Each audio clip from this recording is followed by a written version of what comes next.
Robert Drury back again, and on this episode I am not going to actually be playing a game, but I'm going to be going over method to build a repertoire with starting off with playing b6 and then getting into the Hippopotamus Defense whenever it presents itself that's advantageous to go into.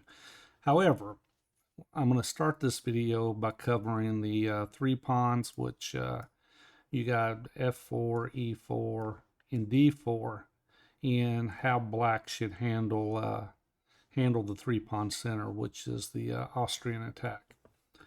But first, what I'm going to do is I'm going to show you the a possible problem with the Hippopotamus Defense if you go up against the Austrian attack. And this will basically cover what happens if you choose to go into a full hippo and if you just play on basically autopilot trying to get a full hippo. And we'll tell you what, we'll start, and we'll start with the move g6. And this is to demonstrate it. You can play g6 or you can play b6, but this is just to demonstrate how a full hippo could be handled by the Austrian attack. All right, so he's got the two pawns. You bring a bishop out, and he doesn't have to worry about defending the bishop or the pawn because it's already defended by the queen.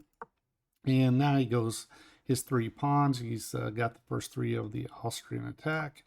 And if you blindly follow the hippo, you're going to play your hippo moves, and as it goes along, white just builds up more and more of advantage because you're not challenging his three pawns in any way in the early part of this game. All right, so castles, and you're continuing with the hippo. He's just playing natural moves. He could actually put another pawn here first if he wanted to. Then it'd be four pawns in the center. Okay, you play b7, and here he's already better. Instead of playing, he could right here. He could immediately hit f5, and black is in trouble. It's already the computer already gives it an over 1.4 advantage for white. And the problem with this is he's threatening to break up your pawn structure. He could take either way. He could bring another piece down, and he could push. I mean, he's got a lot of options here. And I'll give you a line. You take, he takes, and if you take back, I'm sorry, it's not even white's move. All right, so he takes. And I mean, you could go ahead and takes, and it just messes up the pawn structure, and it's already +2 advantage for white, which you don't want to go down that route.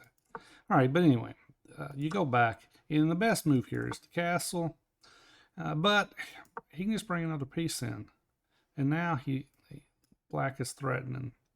And basically, black's best move is f6. I'm sorry, white was threatening, and black's best move of f6.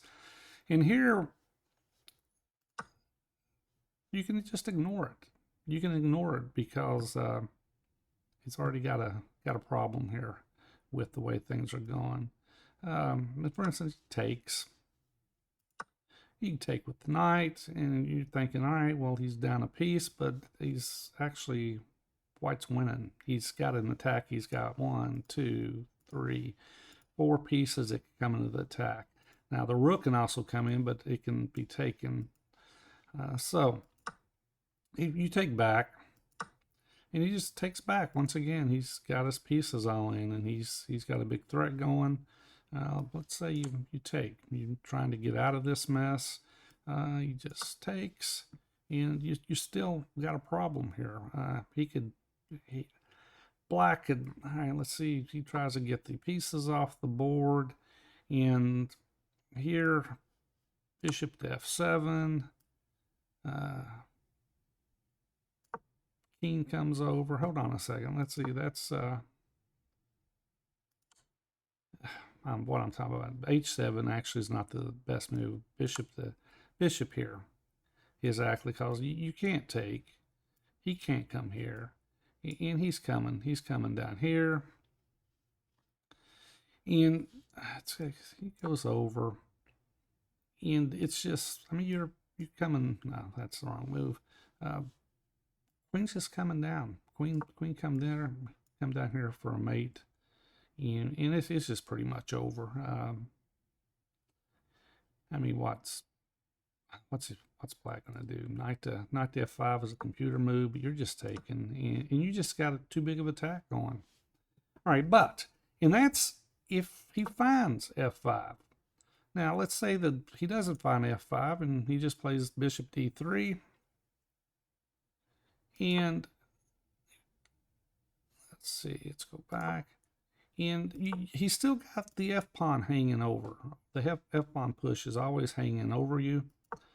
He can bring the queen down. Now he's targeting this. And now in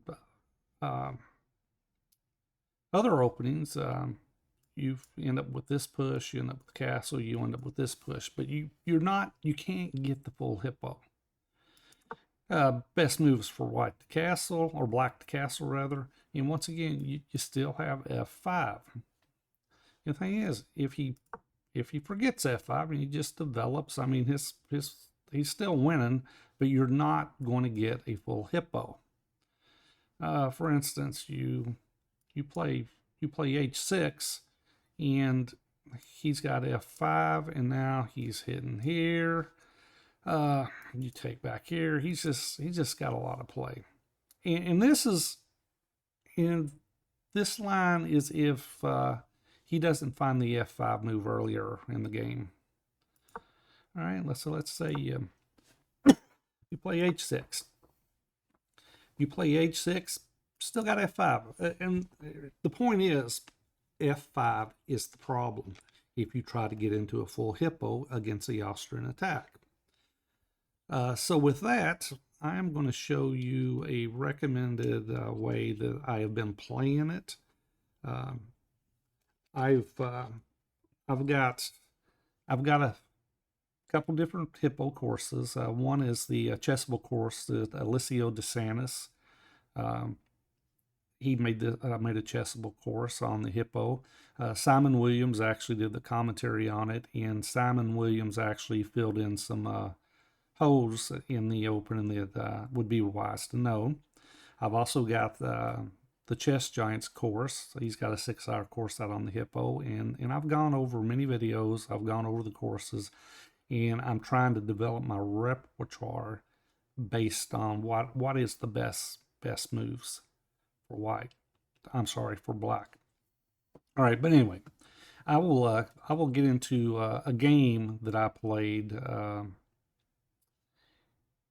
And like I said, we're going to cover the Austrian attack first. And I'm going to get into a game I played of what can happen with the Austrian attack. And this is a game I played against a women's international master. I played it about a month ago, maybe 2 months ago. But anyway, we start with b6. And the reason we start with b6, we want to get our bishop out, and we want to put pressure on the e4 pawn. All right. She continued with d4. I brought my bishop out, and now she has to defend the pawn here. She can either bring the bishop out to defend, she can bring the knight to defend. I mean, she could defend with the pawn, but she has to find a way to defend that pawn. And she chose the bishop. And once we see this particular setup, and we're going to play g6, and in a little while, I'll show you some master games where they have actually played this particular line with g6. All right, we play g6, and now if they go for the Austrian attack, and you can see the chess.com gives us a question mark, I played f5. And this was a 10-minute game on chess.com, and she chose to play it aggressively and try to basically give me a checkmate. And you see it's got 2 questions mark on this one. And the thing is, if you, well, let's say you take, if she takes, or if she takes back and you play this move, she could give me a checkmate. But you have a couple different ways to handle this. First of all, you do take the pawn, and now when she plays this move, you got a couple different ways. You can actually play knight to f3. Let's see, that's f6. I'm sorry. Let's go back to where we're at. All right, I'm a little lost right now.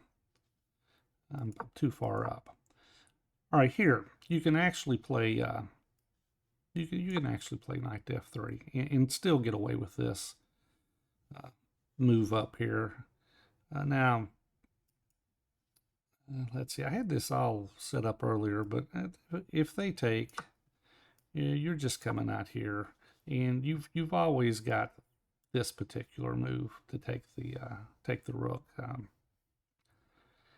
I don't particularly think that's the best way to go.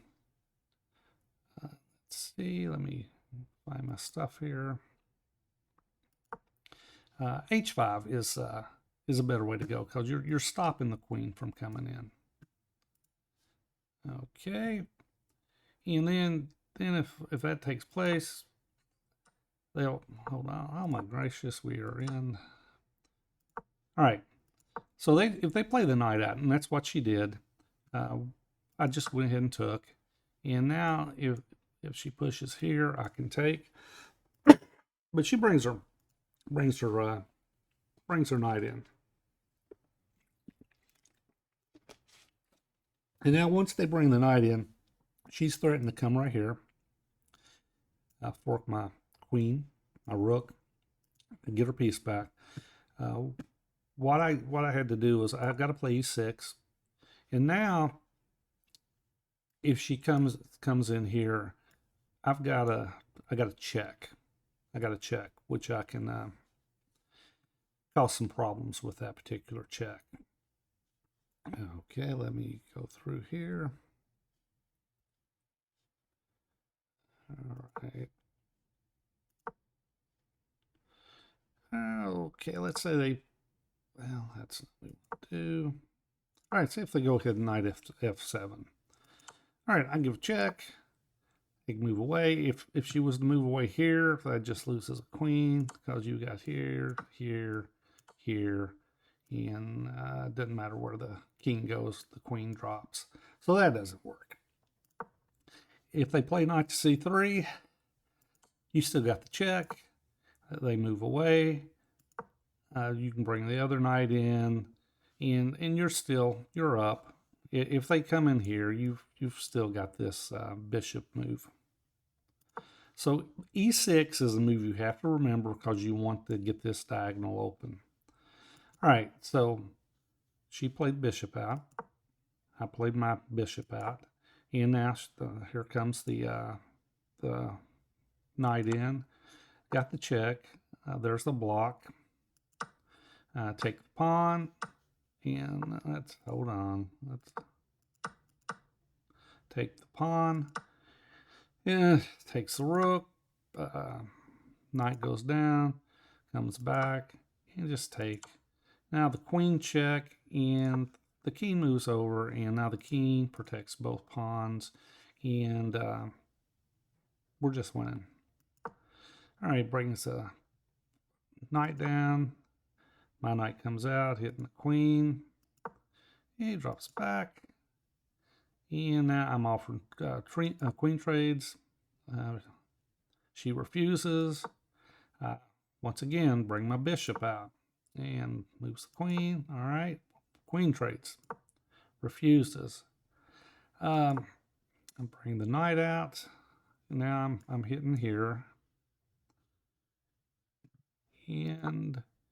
And she drops back to hit the queen, and I just take, and she castles. But now we get the queens off the board, and I won't go through any more of the game. It was just I ended up winning in 27 moves. But at this point, white has just lost. But this was a 10-minute game on chess.com. And I also had this particular variation against Julio Mendoza in the Kentucky Open. And I will show you how Julio attempted to play it. And Julio actually knew that this wasn't the best line, but he thought it would be hard for me to defend. I took, and we were going through the same line that we saw in the other game, and Julio came in this way. He came in with the knight on g5 versus e5, and it's the same series. You're getting this diagonal open, and he pushes immediately. I take, gives me a check. I come over, and now he got worried about this diagonal. He got worried about the diagonal, so he played the pawn up, but this gave me the queen move. I'm hitting the bishop, and I'm hitting the pawn. He dropped back. He's just going to basically, all right, if I take, he takes, and I'm dead lost. But we're not going to do that. In the game, I played queen takes, and now he's threatening checkmate. And I saw this when I took the pawn that he would take, and he'd be threatening checkmate. But I give a check, and then I can come back and defend. And now, once again, he's worried about the diagonal, and he's worried about the rook falling. And I played my knight out, and now the pieces are coming off the board. And I bring my rook or king over, and now the queen or the knight's in trouble. And he played the bishop, and I can't take because the knight just to take back. So I just offered a queen trade. He traded, and now I'm just up. I'm up a piece. But the game went on. The game went on another 10 moves or so, and eventually the material came off the board, and Julio resigned. All right. So that's what happens if you have an opponent that is greedy and takes a pawn. And I'll go back over it. You end up in this situation. You need to remember f5. They take. You just take the bishop or the pawn. He takes back, and you just got to remember, don't take. Do not take. Just go ahead, and you can play the h5 pawn up, and that'll pretty much stop the queen from coming in. And brings the knight out, and you just take. And then you remember, the other key move is remember the e6 move. E6 move will stop. It'll stop this knight from coming in because you've got the check. All right, but that's if they decide to take e takes the f. If they that's if they go e takes f5. All right, so what happens if they decide not to take it? And first of all, before I get to that, this particular variation can look scary. I played it probably, I don't know, 7 or 8 times online, and you've got to really look at it and kind of get yourself familiar with the tactics, because white's got some tactics, but you've got a defense on every tactic that they have. You just have to familiarize yourself with this whole setup here. But with that, I'm going to go to the next game and show you what happens if they don't take. And this was a game that I played against a 21-28 player, and we will get into it. And he doesn't take. So if he doesn't take, you can trade out. You can trade out, and then you bring a knight up to block. And if he pushes the pawn. You bring your knight in, hit the queen. He drops back, and now you can play this move, and you're hitting it twice. You're hitting this. In this particular game, I ended up winning the game, but I really butchered the opening, and I'll just show you how easy it is to butcher the opening. he came here, and I just took. It's a mistake. It's a mistake because now the knight can be trapped with c4. I was fortunate my opponent didn't see it, but I would recommend that you kind of get yourself familiar with the things that could happen in the game. Here basically just basically c5 or e6. C5 defends the piece. Let's say if he goes this way, you can always just come back. C5 defends a piece. Also e6, but you know, he does have this. He's got that, but the queen can come out. All right, but anyway, I'm not going to go any further into the game because I'm just going through the openings on what could happen in the opening and the different things. But I'm not going to get into the game because it's more of a middle game plans that are covering there, and I'm just wanting to cover the opening. All right, so now we'll go to, hold on, what game were we just on? We were on a game I played with that gentleman. I had another game against a guy that was 2100, and I will show you there. We go through the openings, and he dropped back, but here I played d5, which was also a mistake. That was a huge mistake. And a lot of these games were played when I was first learning the opening.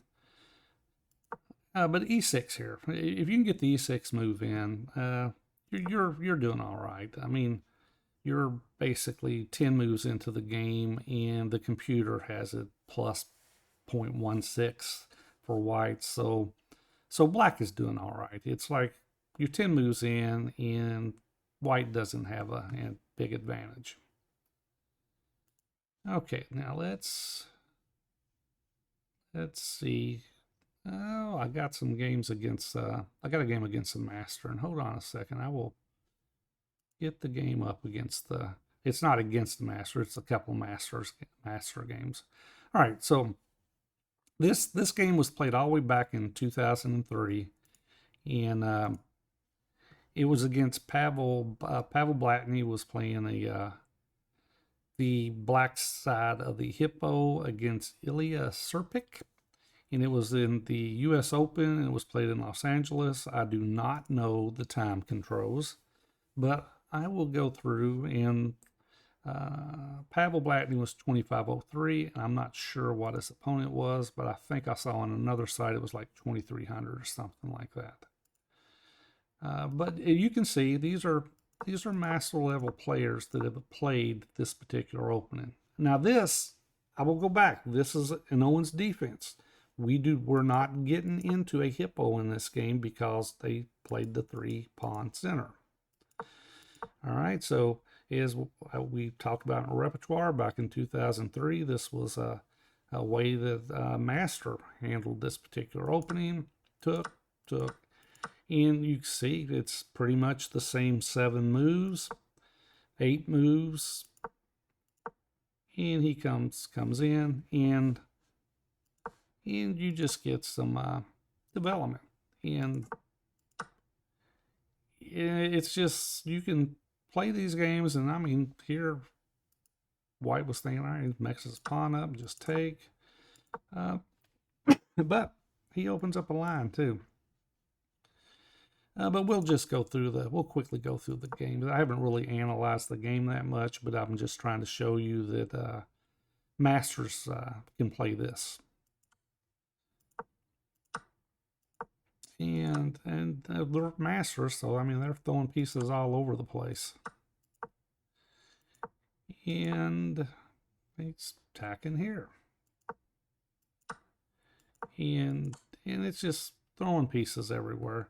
And the thing is, I mean, if I don't know, if he takes here, well, he can't take.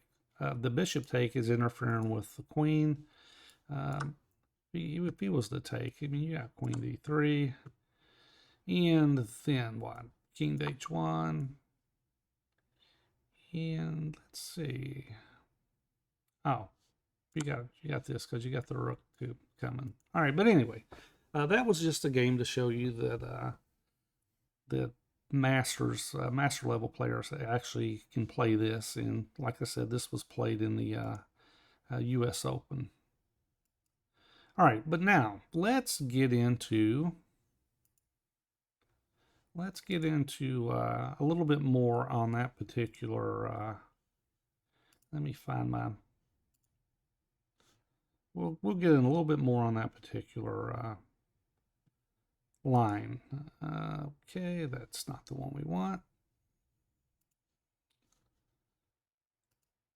Okay, so in here I'm gonna show you the.